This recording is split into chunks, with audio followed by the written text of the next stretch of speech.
Hello दोस्तों, नमस्कार। स्वागत है आप सभी का अपने नए YouTube channel collection of maths पर। तो दोस्तों, आज हम वास्तविक संख्या का ऑब्जेक्टिव यानी एमसीक्यू प्रश्न का सॉल्यूशन करेंगे, क्योंकि आप लोग जानते होंगे कि वास्तविक संख्या का सारा कॉन्सेप्ट और सारा क्वेश्चन हमने सॉल्यूशन कर दिया है। तो चलिए हम लोग आगे बढ़ते हैं, क्योंकि ये सारे ऑब्जेक्टिव प्रश्न आपके बिहार बोर्ड में बहुत ही बार पूछे जा चुके हैं। तो चलिए हम लोग पहले नंबर प्रश्न पर चलते हैं। तो देखिए, पहला नंबर प्रश्न है, कहता है 5, 15 और 20 के लासा और मासा का अनुपात क्या होगा। तो सबसे पहले देखिए, 5 को हम लोग लिख सकते हैं 5 गुना 1, 15 को हम लोग लिख सकते हैं 5 गुना 3, 3 गुना 5 कर दीजिए। और देखिए 20 को हम लोग कैसे लिखेंगे, तो 2 गुना 5, ठीक है। तो लासा कितना हो जाएगा, लासा यानी एलसीएम। लासा क्या होता है, तो जो भी गुणनखंड होता है इसमें सबसे ज़्यादा पावर वाला जो संख्या रहता है उसको लिख देते हैं। जैसे देखिए, 5 का पावर 1 गुना 1 का पावर ना कुछ तो 1 है, 3 का पावर 1 गुना 5 के पावर 1, 2 के पावर 2 गुना 5 के पावर 1। तो यहाँ पे जो आपको संख्या दिखाई दे रहा होगा, एक कितना दिखाई दे रहा होगा, 5, 2, 3 दिखाई दे रहा होगा, ठीक है। 5 सबसे ज़्यादा बार कितना बार आया, देखिए इसमें भी एक बार, इसमें भी एक बार, इसमें भी एक बार। तो सीधा सी बात है कि 5 लिख दीजिए एक बार। गुना 2 कितना बार आया है, तो देखिए इसमें 2 बार है, इसमें एक भी बार नहीं है, इसमें एक भी बार नहीं है, यानी 2 सबसे ज़्यादा कितना बार आया है, 2 बार हो जाएगा, ठीक है। गुना 3, तो 3 सबसे ज़्यादा कितना बार आया है, इसमें तो नहीं आया है, इसमें नहीं आया, इसमें सॉरी इसमें है और इसमें नहीं है, यानी 3 कितना बार है, एक ही बार तो है। यही आपका क्या हो जाता है, एलसीएम। सबसे ज़्यादा मान वाला आप ले लीजिएगा, ठीक है। अब देखिए 5 हो गया, 2 के स्क्वायर 4 हो जाएगा, गुना 3, 5 चौके 20 और 20 तिया के 60 हो जाएगा। एलसीएम हो गया 60। अब देखिए एचसीएफ पे हम आपको बताए थे कि जो दोनों में मिलता है उसे एचसीएफ कहेंगे। तो इसमें देखिएगा गौर से, तो 5 मिल रहा है, ठीक है, और कुछ मिल रहा है तो बताइए। 3 इसमें नहीं है, इसमें है, 2 भी नहीं है, और कुछ नहीं मिल रहा है। तो आपका जो एचसीएफ हो गया वो कितना हो गया, 5। और आपको प्रश्न में कहा था क्या कि लासा और मासा का अनुपात आपसे पूछा है, तो हम लिख दिए लासा यानी एलसीएम अनुपात मासा यानी एचसीएफ। तो लासा कितना आया है, 60 आया है, 60 लिख देंगे। अनुपात एचसीएफ कितना आया है, 5। काटता है तो काट दीजिए, 5 से काटेंगे 12 पचे 60, तो 12 अनुपात 1। तो इसका जो राइट आंसर हो जाएगा क्या हो जाएगा, ऑप्शन नंबर डी इसका क्या होगा, राइट आंसर हो जाएगा। दूसरा नंबर प्रश्न आपका कहता है कि निम्न में से कौन अपरमेय नहीं है। अपरमेय नहीं है का मतलब क्या हुआ, परमेय है, तो आपको परमेय ढूंढना है। तो देखिए √10 का मान नहीं निकलता है पूरा, यानी √10 का वर्गमूल पूरा नहीं निकलता है। तो जो जिसका वर्गमूल पूरा ना निकले उसे हम लोग अपरमेय संख्या के रूप में जानते हैं। तो ये आपका क्या हो गया, अपरमेय। जबकि हमें बोला है कोई चीज़ कि रूट कौन अपरमेय नहीं है, तो ये तो आपका अपरमेय है। √24, तो देखिए 24 को जब 24 का जब आप वर्गमूल निकालेगा तो पूरा तो वर्गमूल निकलेगा नहीं। जब पूरा वर्गमूल नहीं निकलता है, रूट के अंदर वाला संख्या का मान यदि पूरा नहीं निकले तो वो अपरमेय होता है। तो ये भी तो आपका अपरमेय हो गया, तो आंसर होगा नहीं। √35, तो देखिए 35 का भी जब हम वर्गमूल निकालते हैं ना तो नहीं निकलता है पूरा। √36 का निकलता है, ठीक है। तो ये भी आपका रूट जो 35 है वो क्या है, वर्गमूल नहीं निकलेगा पूरा, इसीलिए √35 क्या हो गया, अपरमेय। जबकि हमको खोजना है कि अपरमेय नहीं है। ऑप्शन डी में है √121। √121, तो 121 का मान कितना निकलता है, तो √11 के स्क्वायर लिख सकते हैं, और 11 के स्क्वायर का मान कितना हो जाएगा, √11 के स्क्वायर 11। तो इसका मान तो निकल गया पूरा। और जब मान निकल गया तो क्या इसके नीचे 1 होगा, तो इसे P/Q के रूप में लिखेंगे। तो ये P बटा Q के रूप में लिखा गया यानी पर में है, तो हमको बोल रहा है कि आ पर में नहीं है, तो यही तो आ पर में नहीं है, ये तो क्या है पर में।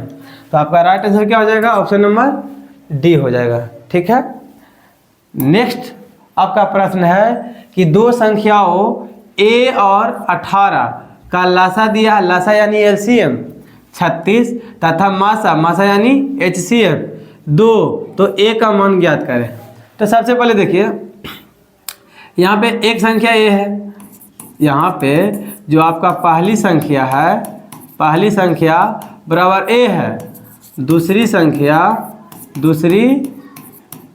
संख्या बराबर कितना है 18 है। लासा जो है आपका लासा जो आपका हो गया 36 और मासा आपका क्या दिया है 2 दिया है। हम आपको क्या बताए थे कि जो दो संख्याओं का HCF होता है, दो संख्याओं का, या ऐसे लिखिए पहली संख्या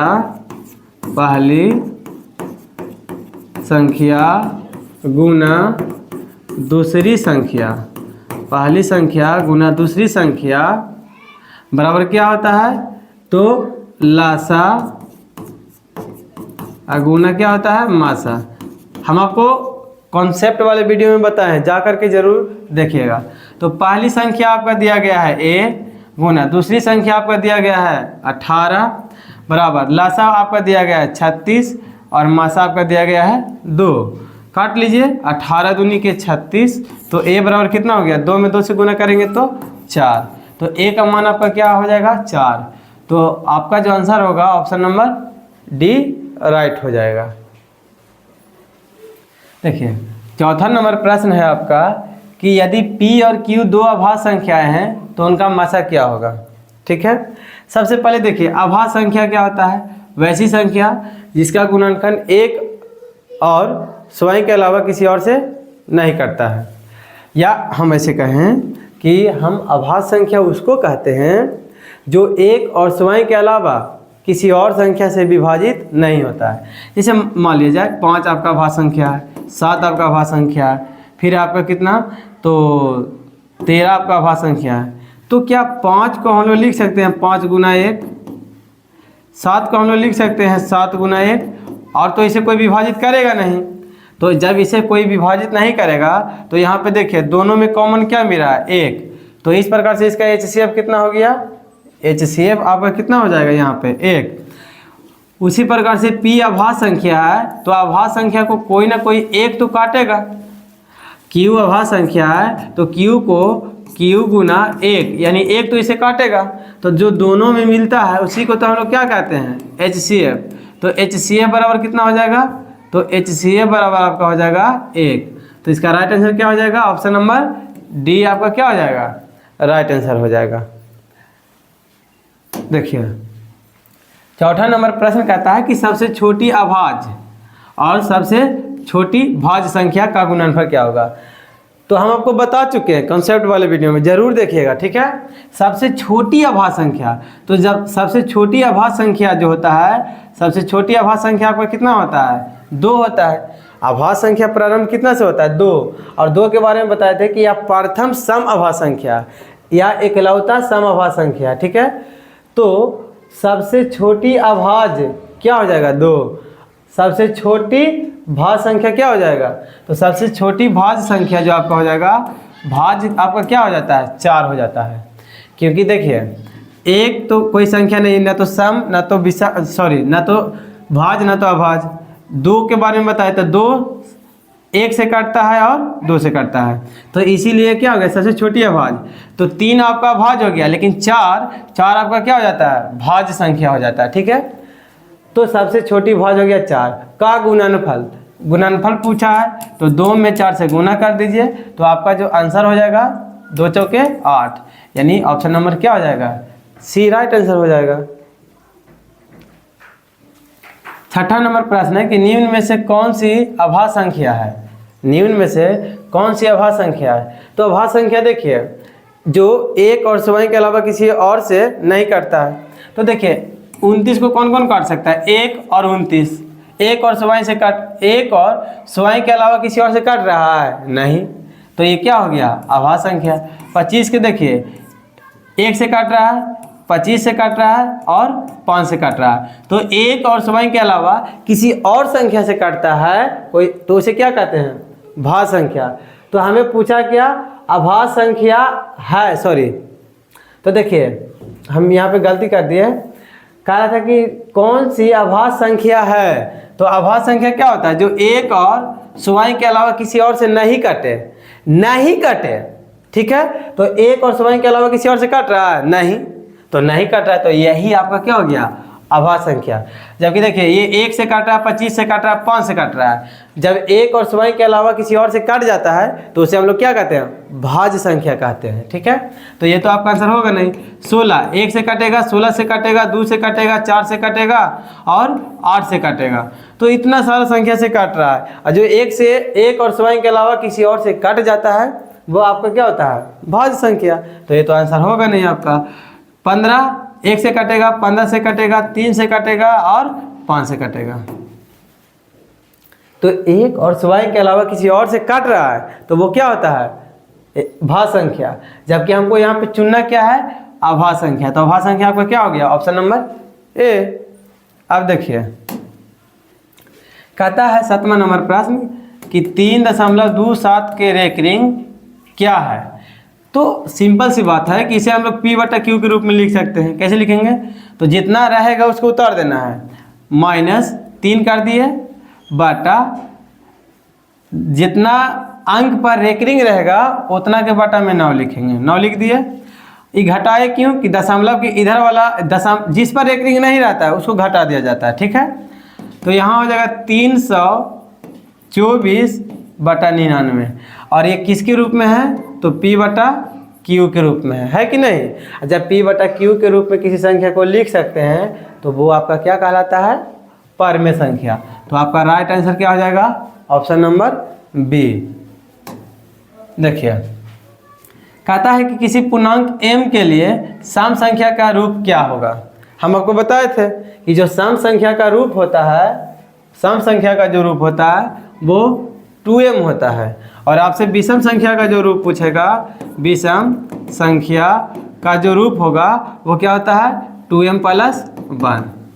क्या होता है, 2m + 1। ऐसा क्यों होता है, जो देखिए सम संख्या का व्यापक रूप क्यों होता है 2m, ठीक है। 2 हो गया, m की जगह पर आप 1 रखिए तो गुना करेंगे तो 2 हो गया। 2 हो गया, m की जगह पर 2 रखिए तो 2 करेंगे तो कितना वो हो जाएगा, 4 हो जाएगा। फिर 2 हो गया, m की जगह पर आप 3 रखिए तो गुना कीजिएगा तो 6 हो जाएगा। उसी प्रकार से 2 हो गया तो 2 m की जगह पर 4 रखिए तो कितना हो गया, 8 हो गया। 2 हो गया ये वाला, और m की जगह पर इस बार 5 रखिए तो कितना हो गया, 10। तो देखिए 2 4 6 8 10 क्या है, सम संख्या है। इसीलिए सम संख्या का व्यापक रूप क्या होता है, 2m। और विषम संख्या का आपसे पूछेगा तो 2m + 1 के रूप में आएगा। आप m की जगह पर 1 2 3 4 कुछ भी रख करके इसे चेक कर लीजिए, आपको संतुष्टि मिल जाएगा, ठीक है। तो यहाँ पे बोला था किसी पूर्णांक m के लिए सम संख्या का व्यापक रूप क्या होगा, तो या रूप क्या होगा, तो हो जाएगा आपका 2m हो जाएगा। 9वां नंबर प्रश्न है आपका कि निम्न में से कौन सा अपरमेय नहीं है। अपरमेय नहीं है इसका मतलब क्या आपसे पूछा है, परमेय है। तो देखिए 64√64/81 इसका मान निकलता है कितना, तो 64 का 8, 81 का 9 निकलता है। निकलता है कि नहीं, √64/81 का जो मान निकलता है 8/9 निकलता है, निकलता है।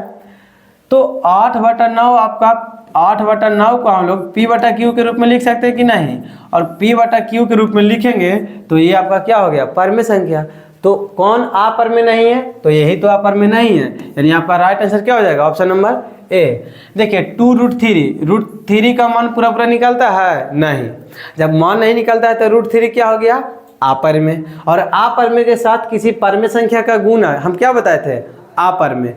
तो 2√3 क्या हो जाएगा, अपरमेय संख्या हो जाएगा। √21/35 है, तो 21/35, 21 का वर्गमूल पूरा पूरा नहीं निकलता है, ठीक है। 21 का वर्गमूल नहीं निकलता है, √35 का भी वर्गमूल नहीं निकलता है। जब नहीं निकलता है तो ये क्या हो गया, अपर में संख्या हो गया, जबकि हमको खोजना है कि अपर में नहीं है। देखिए √3 इंटू √2 करेंगे तो रूट अंडर कितना हो जाएगा 6, और 6 का वर्गमूल नहीं निकल रहा है, तो नहीं निकलने के कारण ये तो अपर में है, जबकि हमको चुनना है अपर में नहीं वाला, तो ये भी आपका आंसर नहीं होगा। आपका राइट आंसर हो जाएगा ऑप्शन नंबर ए। देखिए 10वां नंबर प्रश्न और लास्ट नंबर प्रश्न है कि निम्नलिखित में से किसका दशमलव प्रसार शांत है। हम आपको क्या बताए थे कि जो दशमलव प्रसार शांत कब होता है, शांत, तो उसका जो शांत कब होगा, तो सबसे पहला हार का गुणनखंड या तो आना चाहिए 2 के पावर m के रूप में, या तो आना चाहिए 5 के पावर n के रूप में, या तो आना चाहिए 2 के पावर m गुना 5 के पावर n के रूप में आना चाहिए। ठीक है, तो इसी कंडीशन में आपका दशमलव प्रसार क्या होगा, शांत होगा। आप यहाँ पे देखिए किसका दशमलव प्रसार शांत है, तो यहाँ पे 3 8 कौन लिख सकते हैं, 2 गुना 2 गुना 2, तो 3/2 के पावर q हो जाएगा। तो ये 2 के पावर m के रूप में है कि नहीं, देखिए 2 के पावर m के रूप में आया कि ना, तो इसीलिए 2 के पावर m के रूप में आया, तो इसीलिए क्या है, इसका दशमलव प्रसार शांत हो जाएगा। अब देखिए b को हम चेक कर लेते हैं, तो 15 को लिखेंगे 3 गुना 5 लिखेंगे। हम आपको क्या बोले कि 2 के पावर m के रूप में रहना चाहिए, या 5 के पावर n के रूप में रहना चाहिए, या 2 या 5 के रूप में रहना चाहिए। इसके अलावा जैसे ही कोई संख्या आया तो आपका क्या हो जाएगा, अशांत हो जाएगा। तो 3 आपका क्या हो गया, अशांत। 3 आपका क्या हो गया, 3 नहीं ना आना चाहिए था, इसीलिए ये क्या हो गया, अशांत हो गया। फिर उसी प्रकार से है सी ऑप्शन। सी ऑप्शन में है 29/343, इसे करेंगे 29, तो 7 गुना 7 गुना 7 इसका अभाज्य गुणनखंड होगा, तो 29/7 के क्यू हो जाएगा। जबकि हमको क्यू किसका चाहिए शांत के लिए, 2 के पावर m गुना 5 के पावर n, या 2 के पावर m गुना 5 के पावर n के रूप में चाहिए। तो ये भी क्या होगा, इसका दशमलव प्रसार अशांत होगा। फिर है लास्ट 17/1536। ठीक है, तो देखिए 17 हो गया बटा 1500 कितना है, 36 है, तो 1536 को हम लोग अभाज्य गुणनखंड करेंगे, तो 7 दूनी कितना हो जाएगा 14, 1 बचा 3 उतारेंगे तो कितना हो जाएगा, तो कितना होगा 1, तो 13 हो गया जी, तो 2 छक्का कितना हो गया 12, 1 बच गया, 1 बचा तो 2 छक्का 12 हो गया। फिर से देख लेते हैं, 2 7 14, 1 बच गया, 3 उतारे 13, तो 2 छक्का 12, 1 बच गया, तो फिर 6 उतारेंगे, 1 बचा तो 6 उतारेंगे तो 16 बन गया, तो 2 8 कितना हो जाएगा 16 हो जाएगा, 2 8 16 हो जाएगा। अब देखिए फिर हम 2 से लगाएंगे, तो 3 दूनी 6, 1 बचा 6 उतारेंगे 16 हो गया, 2 8 16, 2 चौके 8, फिर 2 से लगाएंगे तो 19 192 आ जाएगा। ठीक है, अब यहाँ पे देखिए इसे हम हल कर लेते हैं, 192 आया, फिर 2 से लगाएंगे तो 8 दूनी 16, 9 दूनी 18 हो जाएगा, 9 दूनी 18, तो बच गया 1 और 2 12, तो कितना हो जाएगा 6 हो जाएगा। फिर 2 से लगाएंगे तो 4 दूनी 8 48 हो जाएगा, फिर 2 से लगाएंगे तो 24 हो जाएगा, फिर 2 से लगाएंगे तो 12 हो जाएगा, फिर 2 से लगाएंगे तो कितना हो जाएगा 6 हो जाएगा, फिर 2 से लगाएंगे तो 3 हो जाएगा। ठीक है, तो देखिए इतना कौन लिख सकते हैं, 17/1 2 3 4 5 6 7 8 9, तो 2 के पावर कितना हो जाएगा 9, और गुना 3 के पावर 1।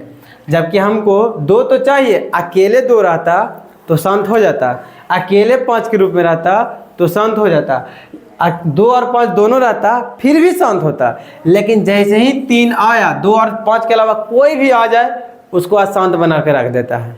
ठीक है, तो इसका जो दशमलव प्रसार हो जाएगा, इसका जो दशमलव प्रसार क्या हो जाएगा, अशांत हो जाएगा। क्या हो जाएगा, अशांत। तो हमारा राइट आंसर तो यही ना था, हम आपको इतना जो दिए प्रूफ के तौर पर दिए हैं।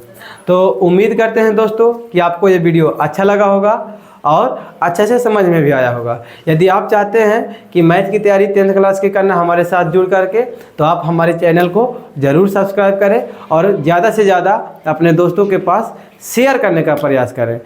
क्योंकि आप यदि हमसे जुड़ते हैं तो आपको यहाँ पे मिलेगा free notes, free important question और पूरा क्वेश्चन बैंक का सोल्यूशन करवाया जाएगा हमारे इसी यूट्यूब चैनल पर। तो थैंक यू, फिर मिलेंगे हम अगले वीडियो में नए वीडियो के साथ। जय हिंद, जय भारत।